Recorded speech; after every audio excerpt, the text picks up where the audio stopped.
Bien amigos, y ahora estamos ya en nuestro segmento de entrevistas junto al analista político y abogado también Víctor Quijada. ¿Cómo está? Bienvenido.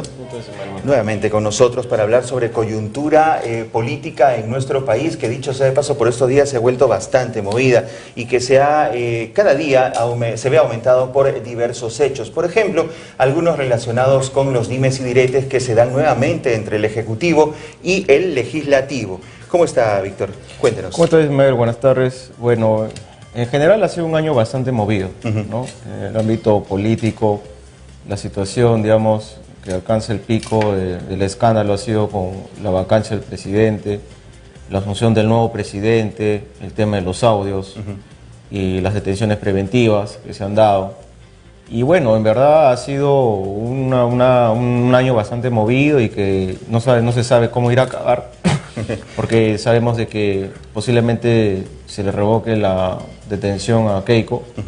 Existen altas probabilidades.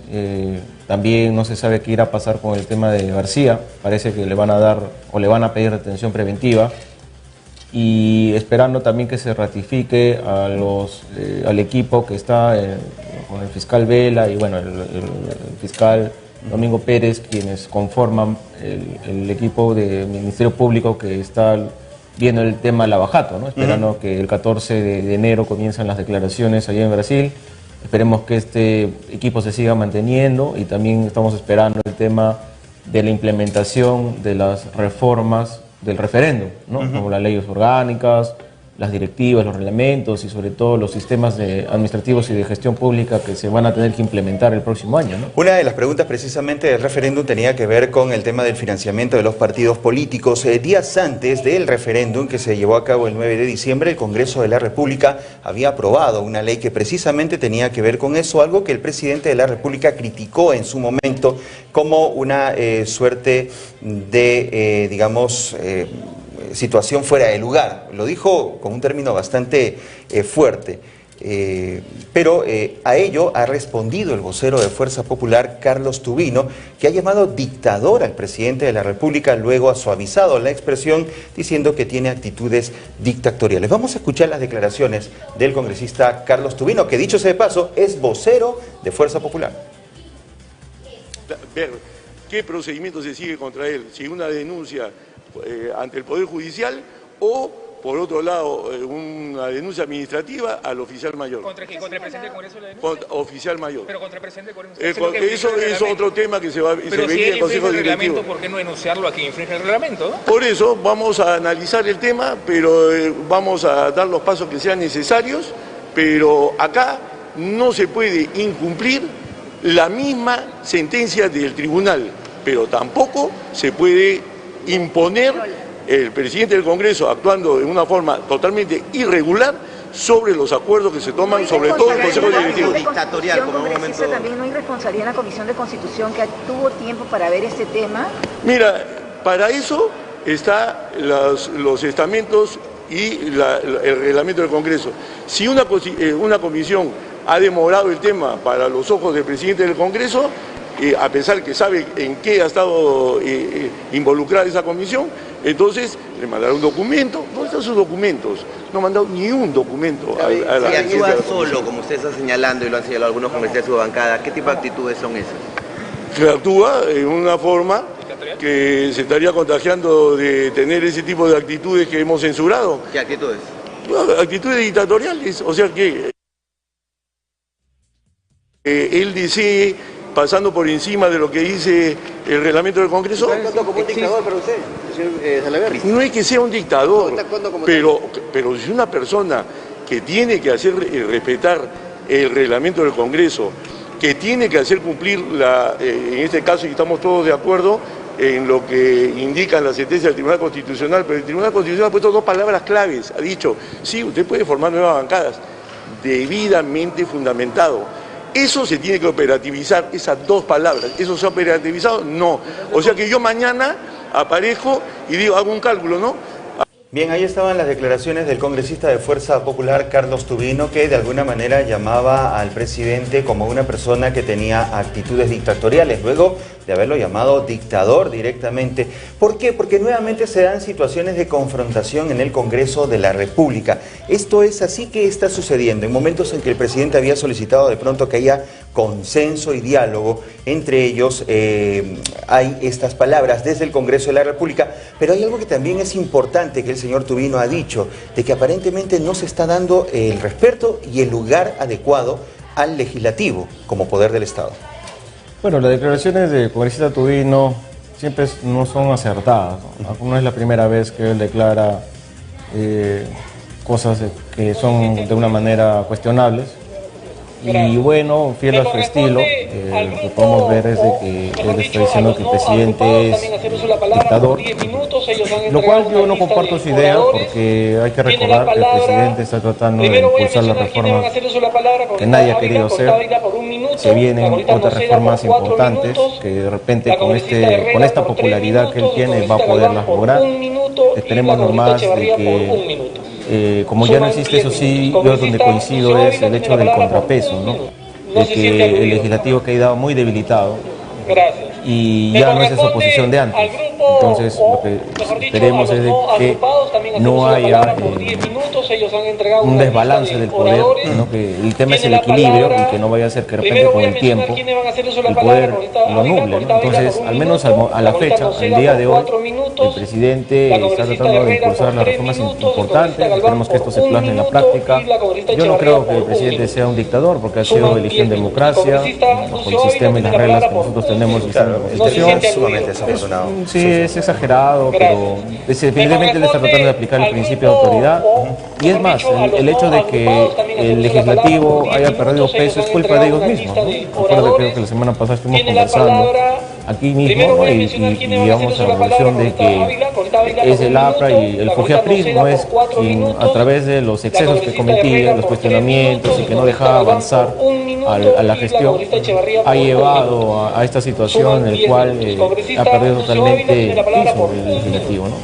Y aplicándose las frases que ese día creo lo dije, ¿no? Divide y vencerás, un congreso solamente partido, y además en la política no existen muertos y que todo es como un boomerang, ¿no? Lo que vas te puede volver, y exactamente le están dando el vuelco al Congreso, ¿no? Esperemos nomás que haya un equilibrio pronto, ¿no? Sí, ese boomerang está retornando de pronto hacia el Congreso de la República, pero también nos da la sensación de que falta demasiado tino político al interior del legislativo, en el sentido de que al darse cuenta de las señales de retorno de ese boomerang, no están tomando acciones que deberían, políticamente hablando, para mejorar su situación, por lo menos frente al electorado, frente a quienes ellos mismos representan. Sí, efectivamente, lamentablemente, este es un partido este es un problema de fondo, ¿no? Los partidos no forman políticos, los partidos improvisan, son vientres de alquiler y llevan a personajes sujetos como Lino, como dicen a Ponce, no sé, como Mamani, entre otros, personas improvisadas, sin tipo de formación técnica ideológica, y que porque tienen un poco de dinero compran un cupo, el más caro te cuesta el número más alto, porque tienes más probabilidades de ingresar, y listo, ¿no? Y eso es lo que pasa. Esa es la clase de congresistas que nosotros tenemos, salvo algunas excepciones, que sí, no comparto las ideas del mismo, bueno, ya no van a estar en el Congreso que viene, como la gente que está de Acción Popular, algunos del APRA, hay uno que otro que está por ahí de izquierda, que sí tiene algún tipo de formación ideológica, técnica, y defienden sus convicciones. Y que generaría un buen equilibrio. Claro, y tiene otro nivel de discusión, ¿no? Y otro nivel de discurso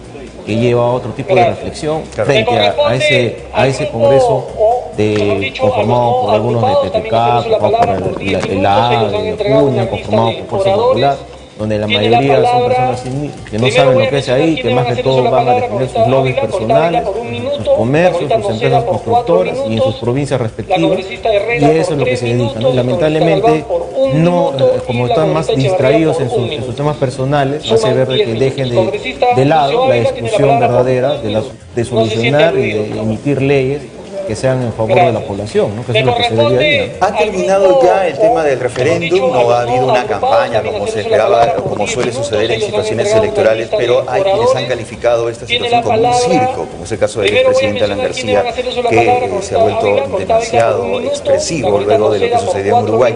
Y efectivamente, esto ya pasó. En adelante lo que queda ya es trabajar por una serie de cosas que se tienen que evaluar. Por ejemplo, lo veíamos muy temprano, el tema de la anemia en el Perú, el tema de la reconstrucción en la zona norte de nuestro país, que son temas que se han visto relegados de alguna manera por eventos de coyuntura política. Algunos podrían decir simplemente ruido político que no está dejando que el país avance.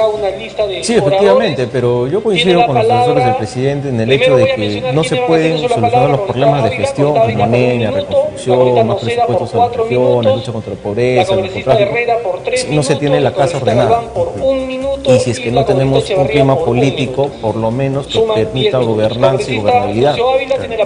Si nosotros tenemos un clima alterado, como lo que hemos estado viendo el día a día, los titulares es temas políticos y de corrupción. Al ya verse, digamos, de una manera tranquilizado el panorama político, eso al presidente le ha permitido plantear estas reformas, que son las primeras que tienen que impulsar y hacer realidad, porque si no también acuérdate que la luna de miel es corta. En política, pueden aplicar eso de número que tú dices, y así estás ahorita con 66%, y en menos de un año puede estar otra vez abajo si es que no hace realidad esas propuestas y si es que no se atienden los problemas necesarios de seguridad ciudadana, reconstrucción, el tema de la anemia, el tema de la violencia contra la mujer, entre otros que están pendientes, que a raíz de toda esta desconcentración que ha habido en Lima, porque Lima prácticamente es quien centraliza todo, se han dejado de lado. Acuérdate que están habiendo feminicidios, acuérdate que está habiendo mucha incertidumbre, muchos problemas de seguridad ciudadana en el norte, ¿no? Entonces eso es lo que es el día a día del Perú y esos problemas tienen que ser atendidos, porque si el presidente se va solamente a quedar en la discusión del tema político, precisamente la tropa se debe invertir y en menos de medio año posiblemente otra vez este Congreso vuelva a tener la preponderancia y la oposición y la fuerza que lo tuvo hasta hace no mucho, ¿no? El temor es que de alguna manera haya una pugna por ese tema que sería subjetivo dentro de lo que podría ser de pronto el bienestar de nuestro país, ¿no? El bienestar político de uno u otro lado, dejando de lado el desarrollo del país. Pareciera que Sí, la claro, abogada efectivamente, lamentablemente el hecho de que hasta este momento, ya más de 2 años de gobierno, pero bueno, se estén peleando por temas de forma, por temas de los poderes fácticos. Y es que hay que repetir para que se escuche y se entienda. Por eso uno hubiera declarado que se siente intimidado, amenazado por la señora Fujimori. Ha hecho de que no se lo dejen hubiéramos de discusión escuchado. los problemas de fondo. ¿Acaso hemos escuchado eso en estos 2 días es un país que carece de mucha infraestructura, salud, educación, trabajo, y podríamos, faltan sin lugar a dudas políticas públicas claras, falta una gestión pública transparente, eficiente, meritocrática, entre otras situaciones, hay que esperemos que ya con esa popularidad que tiene el presidente pueda llevar a cabo esas reformas. Ese tipo de popularidad que tiene el actual presidente no lo tiene Fujimori desde su primer gobierno, lo tuvo en su momento de una vez Velasco Alvarado, quizás Odría también. Entonces con esa popularidad ayuda si es que él tiene un equipo pensante, que Pierre y Ana se encargaban de la parte ciertos valores patrióticos, a impulsar reformas que ojalá acaben en mejoría de la población. Era secretaria Una de de las reformas que también están urgentes en nuestro país es el tema de la reforma laboral, y que por estos días se ha tratado de tocar el tema, digamos, de manera directa y ha causado cierta sensación de incomodidad en mucha en palabras breves, los testigos tienen temor de que Keiko Sofía Fujimori para golpear de pronto por lo tanto tenemos que asegurar que el propio presidente del Consejo de Ministros, César Villanueva, ha tenido que desmentir de que, por ejemplo, no se trata de una reforma laboral que busque quitar beneficios a los trabajadores, sino tratar de ponderar los beneficios sobre de pronto la capacidad de un empleador para poder contratar a Keiko Sofía Fujimori Gucci. Hay que tener un poco de cuidado ¿por qué no con decir el tema también del empleo, ciertas porque autoridades yo estuve justo revisando ayer públicas y había todo un tienen capítulo temor? que le dedicaron Pareciera al que tema la de las reformas abogada que se quieren repite y hacer. repite y repite. Y algunas sí me parece situaciones que que no vengo diciendo, o incluso hasta pero bueno, restringe, es parte de su ejercicio más fácil, de defensa. Doctora, derecho. puede yo sé que nosotros, y es que hay que repetir para que se escuche y se entienda. Por eso uno hubiera declarado que se siente intimidado, amenazado por la señora Fujimori. No lo hubiéramos y esto lamentablemente hace ver que el Estado deje de percibir unos tributos y 2 sean los empleados los que se vean, digamos, menoscabados sus derechos, y eso es el caso que ocurre en China. Es un país que es la segunda potencia económica mundial, pero donde es el país que quizás más maltrata a sus trabajadores, ¿no? Entonces, no todo puede ser perfecto, y lamentablemente, si Perú quiere salir al mundo globalizado a competir, se tendrían que llevar a cabo estas reformas, pero yo sí lo veo un poco delicado, porque se va a tocar a mucha clase media, mucha clase obrera, trabajadora, que dependen de sus sueldos y que les van a recortar vacaciones, el tema del sueldo mínimo, todo lo que se va a discutir, el tema del contrato indeterminado, que prácticamente dejaría de existir. O sea, si bien es cierto, son problemas que, por ejemplo, Francia está justamente pagando toda esta situación con Macron. Esperemos de que acá en el Perú haya una discusión que no solamente sea un tema político, porque acá el problema va a ser si es que este tipo de propuestas salen del ámbito legal, salen del ámbito productivo, económico, que es una discusión de técnicos, y se politiza, digamos, por defender determinados intereses que seguramente la izquierda va a ser la primera en saltar, la CGTP, la CTP. Hoy que la izquierda tiene cierta luna de miel, digamos, con el gobierno, ¿no? Cierto sector de la izquierda. ¿No? Pero cierto sector, pero digamos la izquierda caviar es la que está con él. Claro, más radicales no. La izquierda provinciana, la izquierda radical, la izquierda de Duiri, de Cerrón, la izquierda de Antauro, no creo. Y hay que tener en cuenta que la izquierda más dura, que por ejemplo podría ser la CGTP, está con los trabajadores, ¿no? Y entonces no vaya a ser que al gobierno, digamos, se le vaya la mano en esta situación y termine consolidando una fuerza de izquierda, porque ellos, su lucha, la bandera del comunismo en general es la Alianza Obrero Campesino. No vaya a ser que de repente eso con el tiempo, si es que el gobierno trata de impulsar temas como el tema de la ley Pulpín, entre otros, que en su tiempo se dio, y esto ahora se plasma aún peor al régimen laboral común, ahí va a haber problemas que puede hacer nacer a liderazgos que de repente ahorita no figuran y que pueden ser bandera de lucha para ellos, ¿no? Entonces ahí hay que tener cuidado, y yo sí soy de la idea de que se discutan estos temas, pero a un nivel técnico, que de ahí no debería salir, ¿no? Porque si se toma también una situación, digamos, más drástica al respecto, y se ponen en vanguardia algunas reformas que afecten directamente con el beneficio de aquellas personas que se encuentran en planilla, que dicho sea de paso no es la gran mayoría. Por cierto, la gran mayoría es la que precisamente de alguna manera busca tener una plaza en un puesto de trabajo. ¿Podría perder la popularidad ganada hasta el momento? Podría perder, efectivamente, porque eso de formalizar a costa de quitar derechos, ya tenemos un gran ejemplo que ha pasado con el tema del CAS, en el Estado, el Contrato Administrativo de Servicios, que es un sistema muy cuestionado, que le costó muchos problemas finalizando la gestión de Fujimori con Toledo, y que se agravó en el tema del gobierno de Lapra y Humala, y es un problema que ha acabado en demandas, denuncias, sentencias del Tribunal Constitucional, y no hay cuándo acabar, ¿no?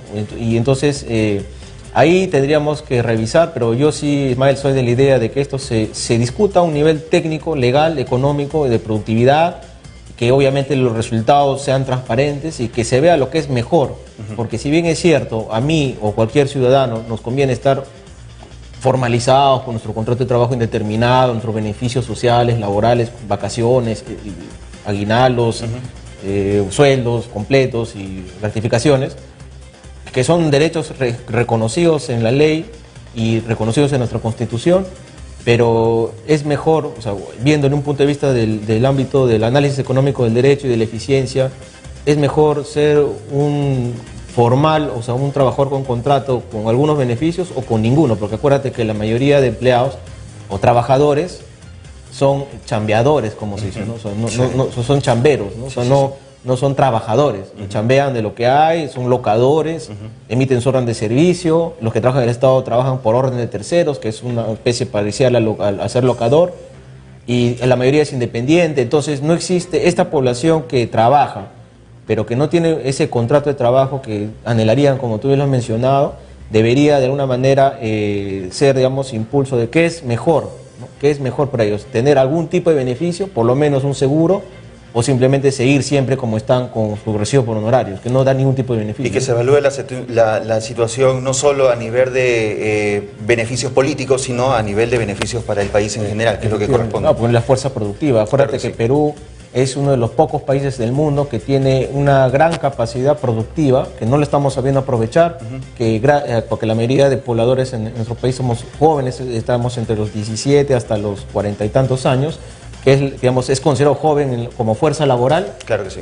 Y que ese tipo de decir que nosotros hubiéramos aprovechar eso bien, es el caso que pasó en Japón, pasó en Corea, donde cuando tienes una fuerza laboral joven es más productiva. Y si nosotros no formalizamos esa fuerza productiva, ¿qué va a pasar cuando nosotros, que de alguna manera somos una generación contemporánea, que cuando tenemos 50, 60 años, ¿quién va a mantener a todos estos grupos de jóvenes que después van a ser ancianos, ¿no? Señor Quijada, antes de terminar la entrevista queremos volver nuevamente al Congreso de la República. En medio de esta coyuntura político-judicial que tenemos en cuanto a prisión preventiva para la lideresa del movimiento partidario con mayoría parlamentaria en el Congreso, como es el caso de Keiko Fujimori, se dan situaciones que a muchos confunden, a muchos llaman la atención y a otros nos permiten levantar la ceja en el sentido de saber qué es lo que está sucediendo. Por ejemplo, el presidente del Congreso, el señor Daniel Salaverry, ha tomado la decisión de autorizar a nuevas bancadas para que todas aquellas personas, parlamentarios que se encuentren no agrupados, llámese Avengers, llámense los que han salido del partido recientemente, puedan agruparse en nuevas bancadas, lo que ha llamado la atención directamente de su propia bancada. Bueno, siendo presidente del Congreso ha tomado una determinación, pero él pertenece a un partido que se opone totalmente a este tema. ¿Qué está pasando en Fuerza Popular y cómo repercute eso sobre el Congreso de la República? Sí, justo ayer se dio la autorización por parte del presidente del Legislativo para poder conformar bancadas. El día de hoy, hace un momento ya se lanzó que van a haber dos nuevas agrupaciones. No me recuerdo ahorita el nombre, pero uno creo que es del Bicentenario, el otro es algo del 2021, que va a agrupar a congresistas desertores de Fuerza Popular, algunos del grupo de Acuña, creo que de izquierda hay algunos, otros son de PPK, que de una manera, lo que pasa es que el reglamento del Congreso establece que para que tú puedas, por ejemplo, conformar comisiones, formar parte de la comisión permanente, debes estar agrupado en una bancada. Y como mínimo eran creo que 5 o 6, pero ahora con esto ya se autoriza a que de una manera estos congresistas que están ganando desolados, cuyo voto prácticamente no tiene ningún peso, puedan conformar algún grupo para que puedan, digamos, gestionar mejor sus labores.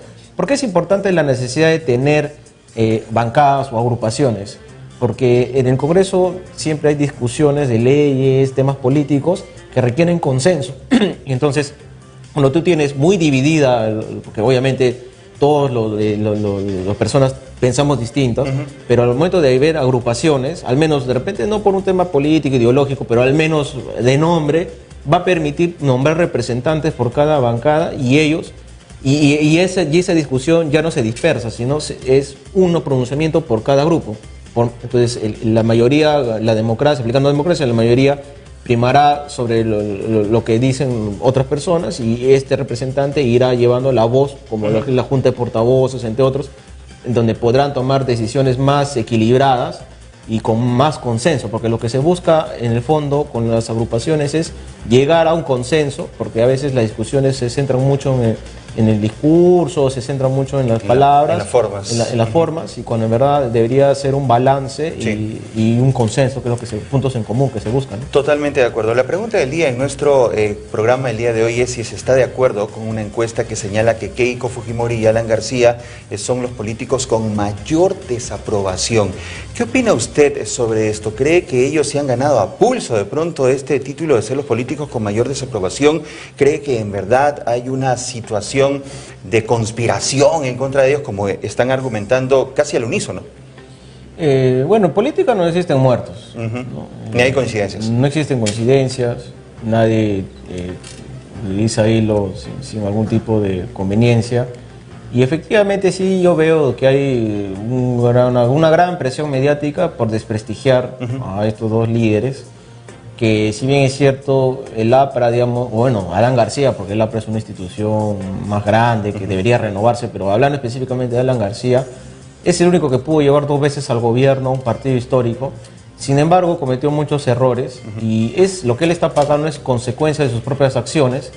Ya muchos politólogos lo han planteado que por más que él baile, por más que él gaste, ya no hay forma de que él ya pueda, al menos en el corto plazo, a volver a postular y que pueda ganar, ¿no? Acuérdate que hace no mucho pasó, a la justa llegó el 5%, y eso si es que el jurado no baja la valla, porque inicialmente era sobre 10, después no hubiera tenido parlamentarios. No hubiera tenido ningún tipo de representación en el Congreso, y que hasta hubiera perdido la inscripción con el pasado Toledo. Sí, claro, ¿no? claro. Entonces, por ese lado es quizás el tiempo, lo que necesita es renovación el APRA. Y por el lado de Fuerza Popular, bueno, lamentablemente Keiko y Kenji viven solamente de la figura del padre, ¿no? Por lo que él hizo, por lo bueno, los aciertos que él tuvo en su gobierno, y han tratado de explotar esta idea y de vender, marketearse bajo esta sombra del padre, y que durará también lo que dura el padre, porque lamentablemente los caudillos, como el caso de Leguía, como el caso de Odría,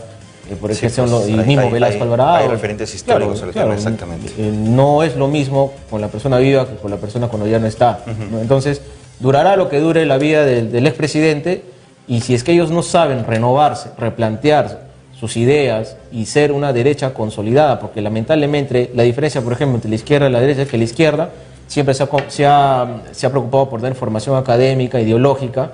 Los más inteligentes han salido siempre de la izquierda, pero son muy divididos. Claro. Pero la derecha siempre ha sido improvisada, parte desde los aristocráticos, ha pasado por el Partido Civilista, ha pasado por el odrismo, ha pasado de una manera por Acción Popular en su momento, ha pasado por Toledo, de ahí con Fujimori y así, ¿no? Entonces la derecha nunca ha sido siempre improvisada, nunca ha habido una derecha verdadera con fundamentos, como lo existe en Estados Unidos, como existe en Brasil, ¿no? Que tiene otro tipo de convicciones, ideas, y defienden el mercado, pero bajo una perspectiva social, ¿no? Eso no existe. Acá lo que hemos visto, una derecha improvisada, que cuando caiga el fujimorismo seguramente aparecerá, no sé, el Partido Morado o algún otro partido, ¿qué nombre aparecerá? Que agrupará otra vez por conveniencias, con respaldo de la CONFIEP, ¿no? A determinadas personas para que lleguen seguramente al poder y fundarán el poder, ¿no? Y en contraste, la situación tampoco es muy buena en el lado de la izquierda, que si antes tenía por lo menos el nombre de Ser Unida, hoy no lo representa para nada. Ya no estaba Barranco. Muy bien. Víctor Quijada, muchísimas gracias por estar con nosotros. Él es abogado y también analista político, y en algún otro momento estaremos nuevamente con su valiosa opinión. Bien, hasta otro momento. Gracias. Vámonos de inmediato con esta importante mención. Hay que llevar amor y esperanza a los niños del asentamiento humano Nueva Generación, ubicado en Santa Clara, en esta Nochebuena. Son más de 300 niños que esperan sus donaciones. Desde víveres, panetones, hasta ropa en buen estado, y sobre todo juguetes para la ilusión de los más pequeños. Pueden dejar su donación en las oficinas de Cablevisión Perú, ubicadas en Manilsa. Compartir es vivir en esta Navidad.